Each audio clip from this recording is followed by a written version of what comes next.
자, 사정이 이렇다 보니 더더욱 실효성에 의문이 생길 수밖에 없게 됐습니다. 오늘 발표된 대책이 정부 의도대로 집값을 안정시킬 수 있을까요?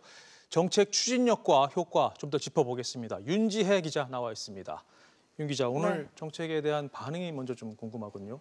네, 먼저 시장에서는 그간 계속 요구를 했던 이 재건축 용적률과 층고 제한 완화 카드가 나왔다는 점, 그 점에 대해서는 이 공급량 확대를 위한 이 정부의 어떤 의지와 시그널을 전달한 것이다. 이렇게까지는 볼 수 있을 것으로 보입니다. 예를 들어서 수십 년째 재건축 추진만 하고 있다는 이런 평가를 받았던 대치동 은마 아파트의 경우에 이 조합층이 그간 50층까지 올려달라고 요구를 했었기 때문에 이번 규제를 완화해주면 이 앞으로 재건축 사업이 탄력을 받을 수도 있기 때문입니다.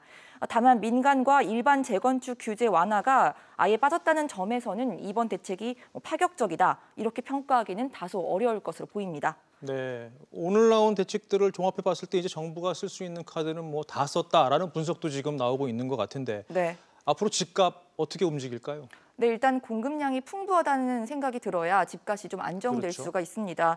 대책에 담긴 공급 계획 물량의 절반이 재건축이기 때문에 이 재건축 사업은 앞으로도 변수가 많기 때문에 이 정부와 민간 모두 예측이 어려워 보입니다. 실제 공급까지 먼저 최소 2년에서 3년의 시간이 걸리고요. 곧바로 집값에 반영되기가 쉽지 않을 것으로 예상됩니다.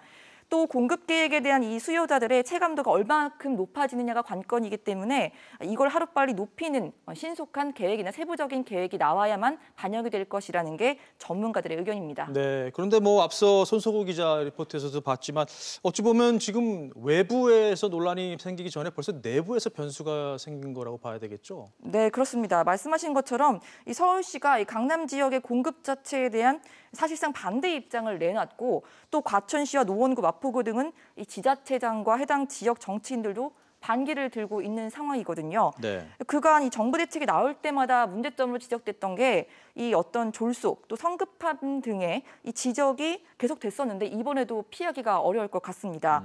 자연스레 정부 정책의 핵심인 이 신뢰성 그리고 또 예측을 할 수 있어야 시장이 이렇게 동요하지 않는데 예측 가능성과 안정성 등의 시작부터 흠집이 난 모양새가 됐습니다. 네, 뭐 흠집이 났지만 어쨌든 결과는 기다려 봐야 되겠죠. 네. 윤지혜 기자 잘 들었습니다.